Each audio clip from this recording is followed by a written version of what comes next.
अमृत senior secondary school. Dear students, आज मैं आपको +1 की इलेक्टिव हिंदी का पाठ 15 जो कि बाबू गुलाब राय का एक निबंध है, भारत की सांस्कृतिक एकता, उसके बारे में बताऊंगी।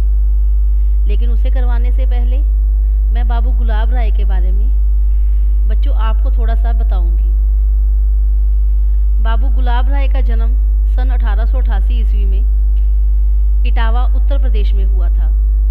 उन्होंने प्रारंभिक शिक्षा मैनपुरी में प्राप्त की थी और तदनंतर आगरा विश्वविद्यालय में से एमए तथा एलएलबी की परीक्षाएं उत्तीर्ण की, यानी कि पास की।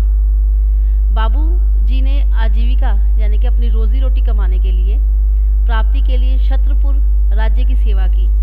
वे नरेश के निजी सचिव यानी कि जो हमारे जो उच्च पद पर अधिकारी होते हैं उनके सेक्रेटरी होते हैं, जिसे हिंदी में निजी सचिव कहा जाता है, जो उनके दिन भर का ब्यौरा रखते हैं तथा अनेक उच्च पदों पर कार्य करते हैं। सेवानिवृत्ति यानी कि किसी भी सरकारी नौकरी को अपना समय खत्म करने के बाद जो उनको रिटायरमेंट होती है उसे हम कहते हैं निवृत्ति। के बाद वे स्थायी रूप से आगरा में बस गए तथा उन्होंने जीवन पर्यंत यानी कि सारा जीवन साहित्य संदेश नामक साहित्यिक पत्र का संपादन किया।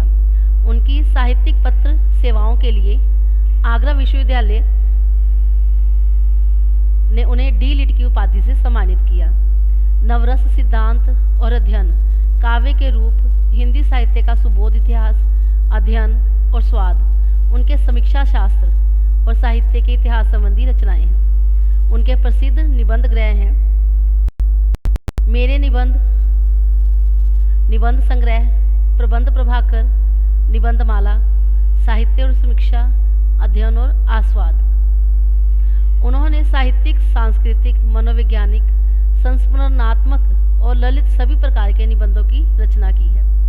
उनके निबंधों में व्यक्तित्व की सरलता, अनुभूति का सम्मिश्रण, अनुभूति यानी कि उनके अंदर तक, मनुष्य के अंदर तक छूने की जो कला है, और सम्मिश्रण और विचारों की स्पष्टता एवं शैली की सुबोधता सहज दर्शनीय है। स्टूडेंट्स, अब मैं आपको जो पाठ हम शुरू करना जा रहे हैं, जिसका नाम है भारत की सांस्कृतिक एकता, उसके बारे में बताऊंगी। संकलित निबंध भारत की सांस्कृतिक एकता उनके प्रसिद्ध निबंध संग्रह है, प्रबंध प्रभाकर से लिया गया है। इसमें उन्होंने अत्यंत सरल और सुबोध शैली में ये बताया है कि ऊपरी मतभेद और विभिन्नता के होते हुए भी सारा भारतवर्ष एक है।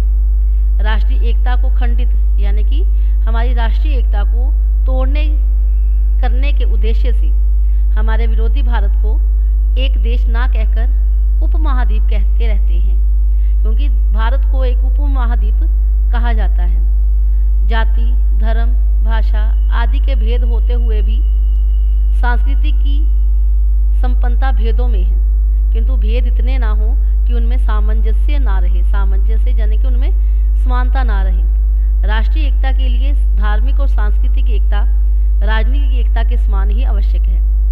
भारत के विभिन्न धर्मों में बुनियादी समानताएं हैं। मुसलमान और ईसाई धर्म एशियाई धर्म ना होने के कारण भारतीय धर्मों से बहुत कुछ समानता रखते हैं। एशियाई धर्म इसे इसलिए कहा गया है क्योंकि जो मुसलमान लोग हैं वो बाहर से, यानी कि औरंगजेब वगैरह या ये सारे मुगल जो थे वो बाहर से आए थे, इसीलिए इनको एशियाई धर्म होने का नाम दिया जाता है। उन्होंने यहाँ की संस्कृति को प्रभावित किया और उनसे प्रभावित भी हुए। प्राचीन काल से ही भारतीय धर्म और साहित्य ने राष्ट्रीय एकता का पाठ पढ़ाया है। भाषिक दृष्टि से भी भारत में विशेष भेद नहीं है। जाति, भाषा, वेशभूषा और धर्म के भेदों के बावजूद हमारा एक राष्ट्रीय व्यक्तित्व है। निबंध में उन्होंने विषय के प्रत्येक पक्ष पर सूक्ष्मता पूर्वक, तर्क संगत और मनोवैज्ञानिक ढंग से विचार प्रस्तुत किए हैं। निबंध की भाषा संस्कृत निष्ठ होते हुए भी बोधगम्य है। स्टूडेंट्स, अब हम अपना पाठ शुरू करते हैं। देश राष्ट्रीयता का एक आवश्यक उपकरण है। भारत भूमि की नदियों के प्रवाह की प्राकृतिक विभाजन रेखाएं बदलाकर तथा भाषा और धर्मों एवं रीति रिवाजों के भेद को आधार बनाकर हमारी राष्ट्रीयता के विचार के खंडित करने के हेतु हमारे कुछ हित चिंतक इस देश को देश ना कहकर उपमहाद्वीप कहते हैं।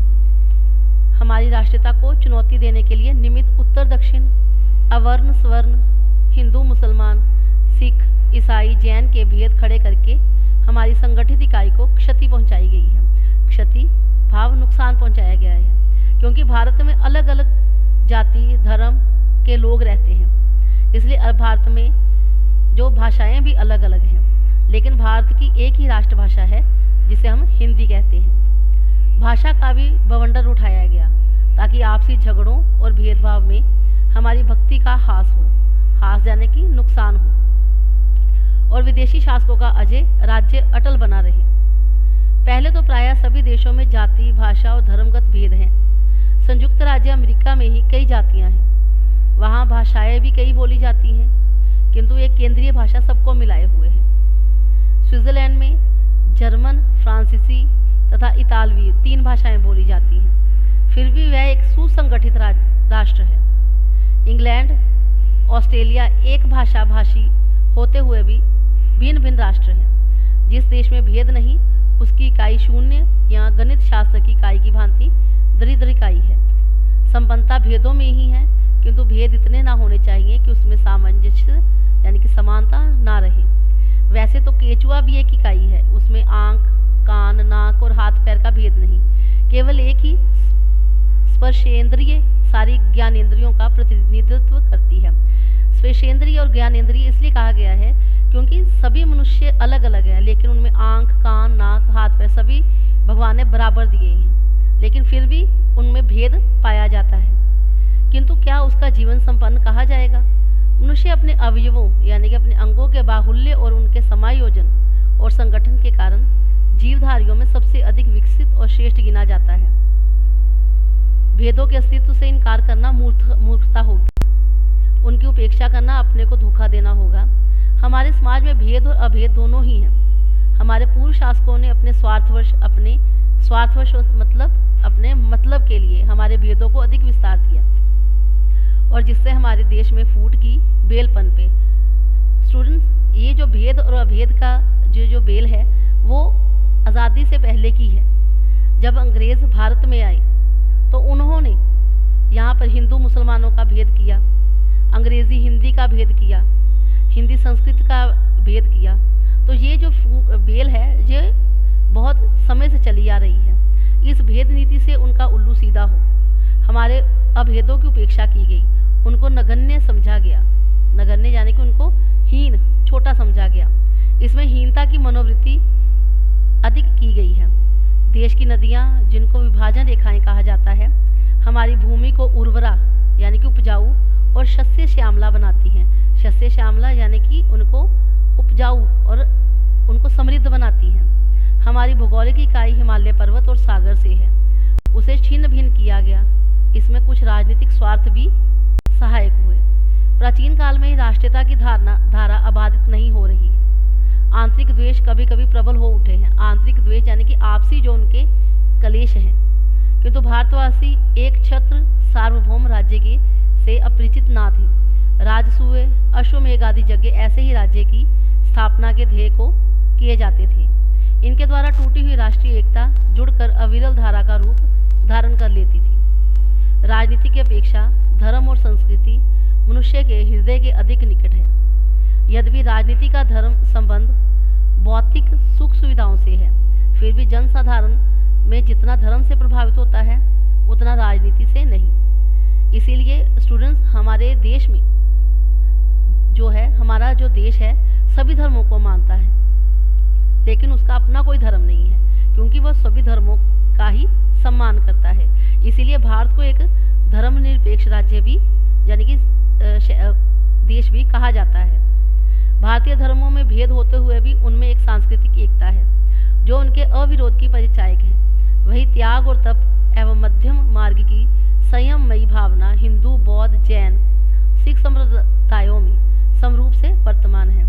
एक धर्म के आराध्य दूसरे धर्म में महापुरुष के रूप में स्वीकार किए गए हैं। भगवान बुद्ध तो अवतार ही माने गए हैं। कलियुगी प्रथम चरणे बुधावतारे कहकर प्रत्येक धार्मिक संकल्प में हम उनका पुण्य स्मरण कर लेते हैं। यानी कि कलयुग के प्रथम चरण में ही बुद्ध का अवतार हुआ। भगवान ऋषभ देव का श्रीमद् भगवत में परम आदर के साथ उल्लेख हुआ है। जैन धर्म ग्रंथों में भगवान राम और कृष्ण को तीर्थंकर नहीं तो उनसे एक श्रेणी नीचे का स्थान मिला है। अन्य हिंदू देवी देवताओं को भी उनके देव मंडल में स्थान मिला है। भारत में अद्भुत प्रायः सभी धर्म आवागमन में विश्वास रखते हैं। मैत्री यानी कि आपस में मित्रता, करुणा, मुदिता और उपेक्षा की शिक्षा हिंदू, जैन और बौद्ध धर्मों में समान रूप से प्रतिष्ठित है। स्वास्तिक चिन्ह जिन्हें हम श्री गणेश की का शुभ चिंतक मानते हैं, और ओंकार मंत्र जो कि सबसे बड़े हमारे देव हिंदुओं के ओंकार मंत्र यानी कि ओम हिंदुओं और जैनों में समान रूप से मान्य हैं। कमल और हाथी तथा अश्वत्थ वृक्ष पीपल बौद्धों और हिंदुओं में एक रूप से पूजनीय माने जाते हैं। जैनों के अनुव्रत, हिंदू धर्म के योगा शास्त्र के यम और बौद्धों के पंचशील प्रायः एक ही हैं। पारसियों और हिंदुओं में अग्नि की पूजा समान रूप से होती है। जेंदावेस्ता की गाथाओं और वैदिक ऋचाओं में भाषागत समानता है। पारसी लोग गौमांस नहीं खाते और हिंदुओं में गौमांस नहीं खाया जाता है क्योंकि वो अपनी गाय को माता का सम्मान देते हैं। सिख गुरुओं ने हिंदू धर्म की रक्षा में योग ही नहीं दिया वरन उसके लिए कष्ट और अत्याचार भी सहे, जिसका एक जो उदाहरण है जो कश्मीरी पंडितों को गुरु तेग बहादुर जी ने अपना बलिदान देकर बचाने की बात कही हुई है। उन्होंने विशेषकर गुरु नानक और गुरु गोबिंद सिंह जी ने हिंदी में कविता की है। उनके धर्म ग्रंथों में राम नाम की महिमा गाई गई है। गुरु गोबिंद सिंह जी ने चंडी का भी स्तवन किया है, यानी कि युद्ध में जाने से पहले उन्होंने माँ चंडी का भी स्मरण किया था। उन्होंने गुरु जी ने जो सिख गुरु थे उन्होंने गुरु ग्रंथ साहिब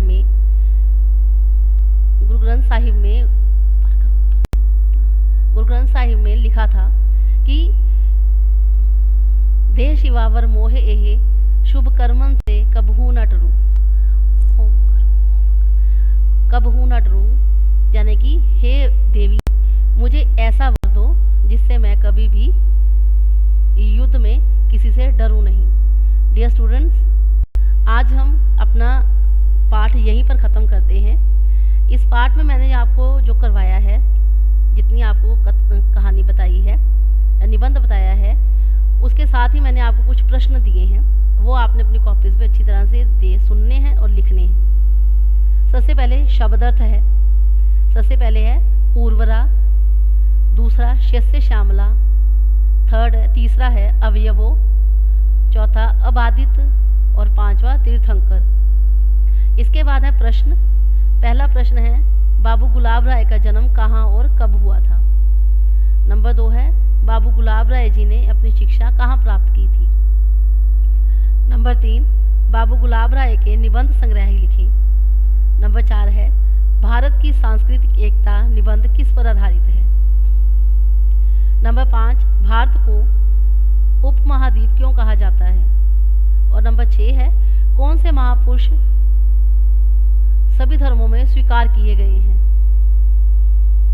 डियर स्टूडेंट्स, आपने इनके आंसर अच्छी तरह से ये निबंध सुनकर लिखने हैं और अच्छी तरह से याद भी